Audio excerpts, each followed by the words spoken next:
Have you ever wondered why certain patterns keep repeating in your life? Why no matter how hard you work, no matter how many prayers you whisper at night, something still holds you back, like an invisible chain wrapped around your destiny?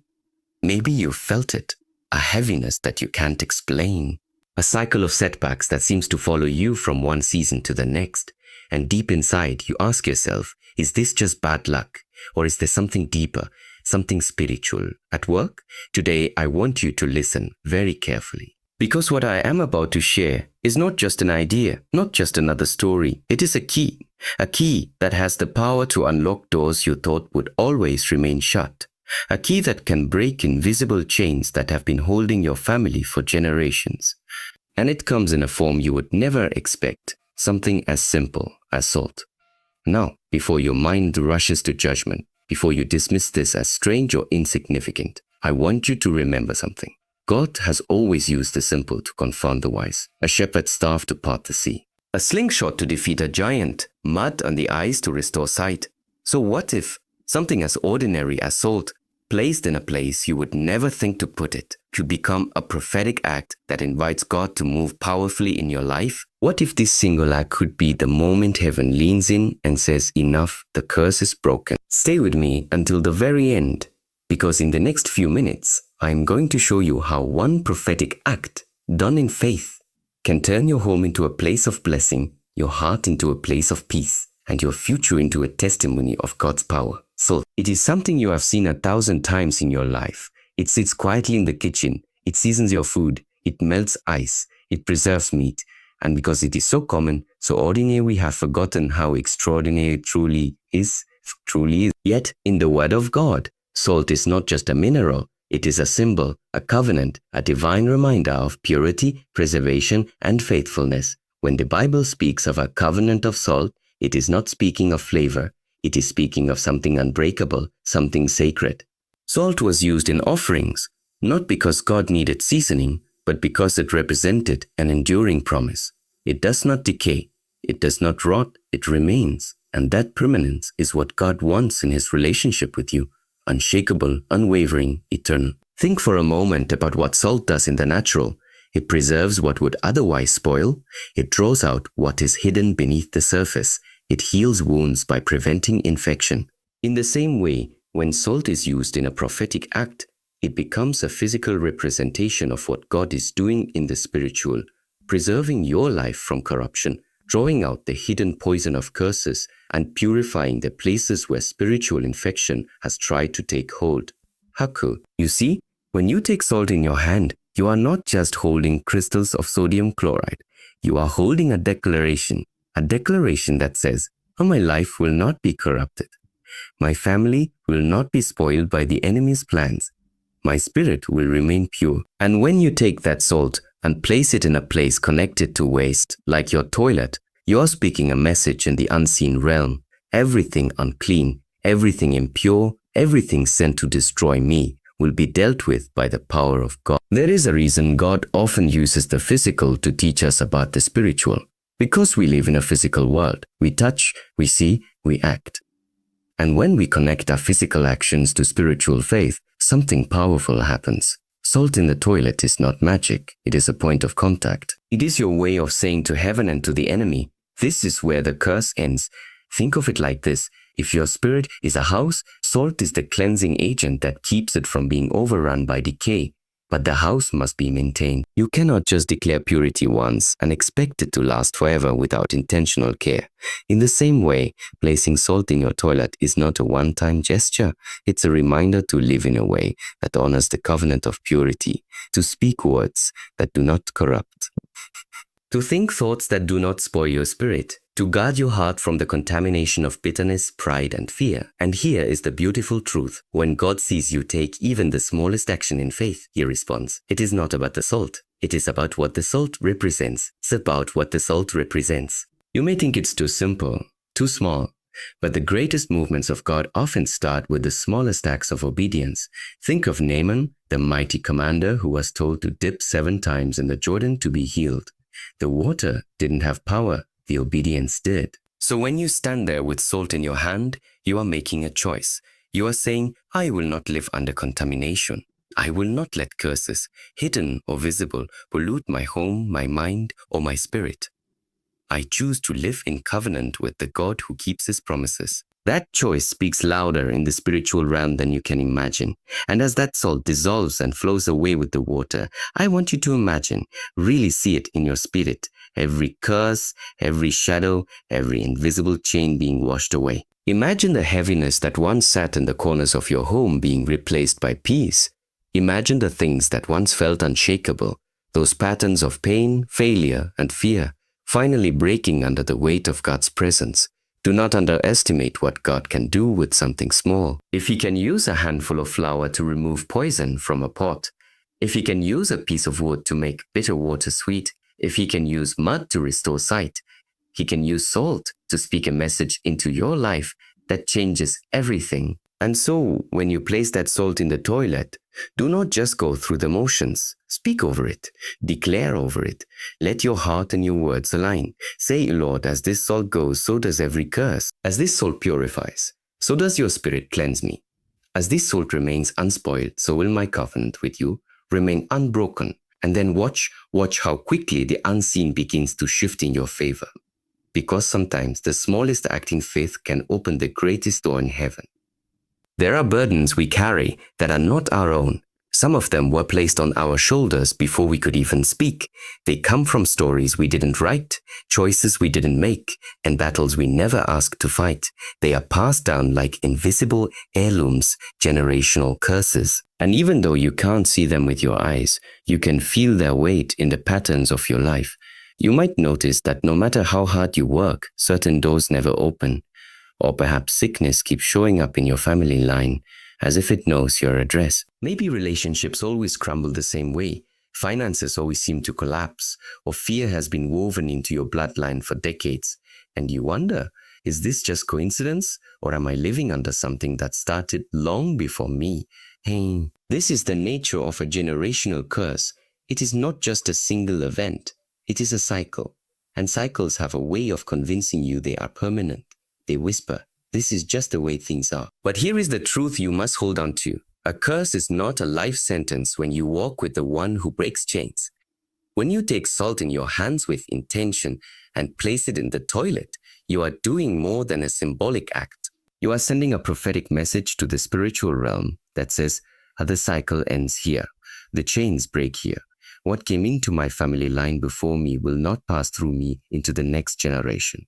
Think about the power of that moment. Yes, your toilet is the place where waste leaves your home, where what is toxic is carried away and never returns. By adding salt to that place, you are combining a spiritual symbol of purity with a natural act of disposal.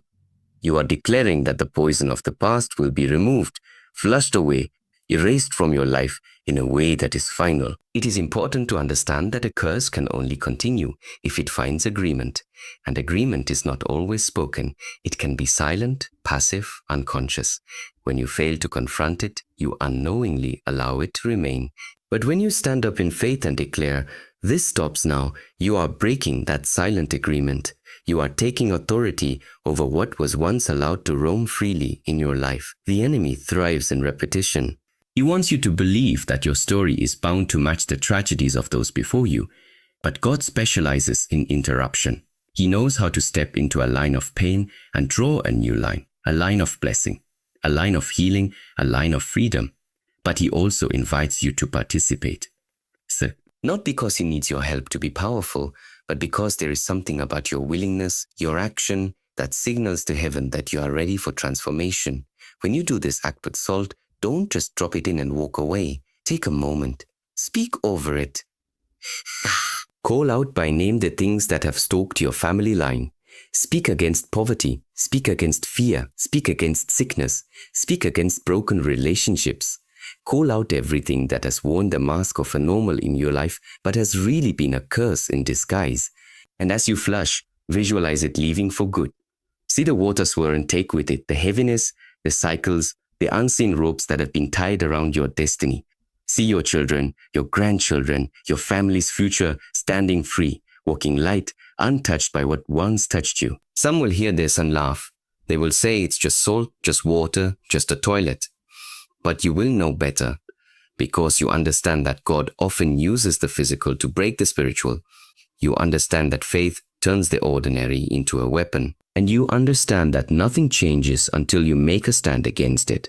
When you break a generational curse, you are not just fighting for yourself. You are becoming the one who changes the story for everyone who comes after you. You are rewriting the script that your family has been repeating for decades. And long after you are gone, there will be children who never even know the battles you fought, but they will live free because you chose to stand. That is the power of confronting the past and flushing it away. That is the moment heaven records, the day the cycle ended. Your home is more than walls and furniture. It is the atmosphere you live in, the energy that surrounds you, the unseen climate that affects your mind, your emotions, and your spirit every single day. Every single day. The place you rest, eat, pray, and think should be a fortress of peace. But for many, the home has unknowingly become a space where heaviness lingers, where arguments echo long after they've ended, where worry hangs in the air like a shadow, where invisible weights settle over every room. You cannot always see when a space has been spiritually contaminated, but you can feel it. Maybe you've walked into a room and instantly felt uneasy, as if the air itself was heavy. Maybe your own home sometimes feels like a place where you can't fully relax, where you can't quite breathe freely. This is not imagination. It is the result of spiritual residue. Just as dust collects in corners over time, so does spiritual debris. Words spoken in anger, fear, or doubt leave a mark. Negative energy, whether from you or from others who have entered your home, can settle and begin to shape the atmosphere. This is why intentional cleansing is so important. And here is where salt comes in, not as superstition, but as a symbol of God's purity and preservation. In ancient times, salt was used not just for flavor, but to protect, to cleanse, to preserve against decay. It was spread over offerings in the temple to signify holiness. It was used to treat wounds and to keep food from spoiling. It was a way of saying, this will not be corrupted. When you take salt and place it in your toilet, you are making a declaration over your home.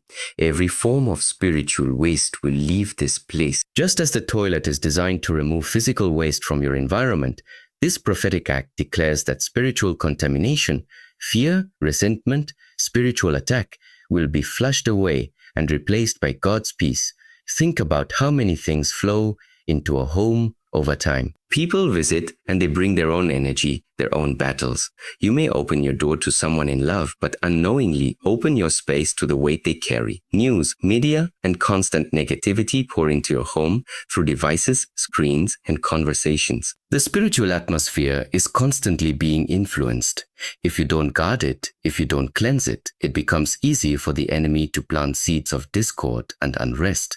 By using salt intentionally, you are choosing to guard the gates of your home. You are saying, this is my sanctuary, this is my sacred space, and nothing unclean will remain here. When you pour the salt into the place of disposal, you are not just cleaning a fixture, you are spiritually sweeping your house. You are creating an environment where blessings are welcome to stay and curses cannot survive. This is more than just removing what is negative. It's about making room for what is holy. When the atmosphere of your home is cleansed, you notice it. Conversations feel lighter. Sleep comes easier. Prayer flows more freely. You sense a shift, not just in the air, but in your heart. Then your heart. Peace has room to settle. Joy feels at home. God's presence finds a dwelling place without interference. But here is the key. This act must be done with intention. Salt on its own is not what changes your home. It is the faith and declaration you release while using it. As you drop the salt into the toilet, speak life over your house. Declare that every room will be filled with peace. Declare that every argument, every tension, every anxiety will be flushed away. Speak the names of your family members and cover them with blessing. Imagine light filling the rooms, pushing out every shadow. Some will say it is too simple to make a difference, but often it is the simple symbolic acts done in faith that God uses to create lasting change. Just as oil anoints, just as water baptizes, just as bread and wine become a reminder of covenant, salt can be the point of contact that shifts the unseen atmosphere in your home. When you treat your home as a holy place, it begins to function as one. It becomes harder for darkness to take root there. It becomes easier for hope to flourish, and the people who enter will notice sometimes without even understanding why, that there is something different about your space. They will feel the peace, they will feel the safety, they will feel the blessing. Your home was never meant to be a place where heaviness resides. It was meant to be a dwelling for light. And when you guard that light intentionally, even with something as small as a handful of salt, you transform the entire atmosphere into a place where God's presence is welcome to stay. Faith is never meant to be something you simply think about or feel inside. It is meant to move you. It is meant to take shape in your hands, in your words, in the choices you make every day. Too many people wait for change while sitting still, hoping that if they wish hard enough, something will shift. But faith is not passive. It is a living force, and like anything living, it must be expressed to grow. God has always worked through action. Noah didn't just believe a flood would come. He built the ark. The woman with the issue of blood didn't just hope for healing. She pushed through the crowd and touched the hem of his garment. The blind man didn't just wish to see. He went and washed in the pool, exactly as he was told. In each case, the miracle was unlocked when faith was partnered with movement. This is why an act as small as putting salt in your toilet can carry weight in the spiritual realm, not because the salt has power on its own, but because you chose to do something physical to match what you are believing for in the unseen. It is a statement that says, I am not only thinking about change, I am stepping into it. This is where faith moves from an idea to a declaration, from something private to something visible. When you hold that salt and walk to the place where waste is flushed away, you are engaging in a prophetic act. You are saying, I am cooperating with heaven. I am aligning my actions with my belief that God can break every curse. This alignment is powerful because it brings your body, mind, and spirit into agreement. The act itself may seem simple, but the intention behind it is what heaven responds to. Many people pray for breakthrough, but never create a moment that marks the shift. They wait for God to move, but forget that God often asks us to take the first step. Not because He needs our effort to accomplish His will, but because our action demonstrates readiness. It shows that we are not just asking with our words, we are preparing with our deeds. Think of it like planting a seed. You can talk about wanting a harvest for years, but unless you put the seed in the soil, water it, and tend it, nothing grows. Faith is the seed, but your actions are the planting. And without planting, even the best seed remains unused. This is why physical acts in faith matter so much. They break the cycle of passivity. They force you to step beyond thinking into doing. And when you do, your environment, your focus, and your spirit all begin to shift toward the reality you are believing for. In that moment, you are no longer a passive observer of your life. You are an active participant in your transformation. As you place the salt and flush it away, imagine the act as a seal, a closing of one chapter and the opening of another. See the curses leaving. See the spiritual atmosphere of your home shifting. See yourself standing in a space that is cleansed, renewed, and ready for the blessing you have been praying for. Let your words and thoughts align with that vision as you act, because the power of faith is magnified when belief and action work together. This act also serves as a reminder. Every time you think back on it, you will remember the moment you took a stand. You will remember that you didn't just wish for change, you stepped into it. And that memory will strengthen your faith the next time you face resistance. It will remind you that small acts, when fueled by faith, carry the ability to unlock big breakthroughs. Do not underestimate the way God honors even the simplest steps taken in belief. He is not looking for grand displays. He is looking for hearts that move when He prompts. And when He sees you act, even in a way the world might call foolish, He knows that your faith is alive. It is in that place where belief is matched with movement that curses break, doors open, and blessings flow.